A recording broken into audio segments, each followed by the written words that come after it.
আসসালামু আলাইকুম। আজকে আমরা চলে এসেছি নীলাম্বরী রিসোর্টে।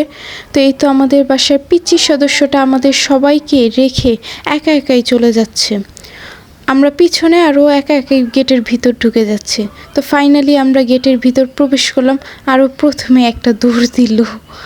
ওকে আসলে শান্ত করে রাখাই যাচ্ছে না। ও আজকে গিয়ে প্রচণ্ড খুশি হয়েছে। আশা করি আপনারাও খুশি হবেন।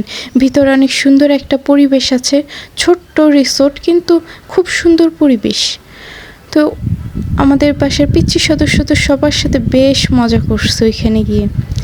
এই তো আপনারা দেখতেই পাচ্ছেন ও কতটা খুশি। কোনো কান্নাকাটি করছে না, সবাইকে বরং দেখছে। আর যেহেতু ঈদ, তাই বুঝতেই পারছেন ভিতরে অনেক ভিড়। এই তো আমাদের বাসার পিচ্চি সদস্য বাঘের ওপর উঠে বসলো। ওর এই বাঘের ওপর উঠে বসা আর নাচানাচি দেখে আমাদের সবার প্রচণ্ড ভয় লাগতেছিল। এখান থেকে পড়লো নাকটা নির্ঘাত ছেঁচে যাবে, কিন্তু কি আর করার, ও তো বেশ মজা পাচ্ছে। তো দৌড়াদৌড়ি হাঁটাহাঁটি শুরু করে দিল। আর এই একটা খেলনা পাইছে, এখানে বসবে, সে আসবে না। তাকে টানাটানি করা হয়েছিল, আসে না।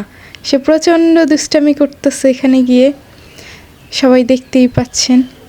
প্রচণ্ড দুষ্টু আমাদের এই সদস্য। দেখছেন কিভাবে দৌড় দেয়, দেখছেন পড়ে গেল। মানে এত দুষ্টামি করে। এই দেখেন কি কতটা সাহস, একা একা বসে আছে। এই যে একা একা বসে বসে দোল খাচ্ছে, কোনো ভয় পায় না, খুবই সাহসী। সাহস দেখে আমাদের ভয় লাগতেছে যে আবার পড়ে না যায়। এই যে একা একা বসে এখানেও দোল খাচ্ছে।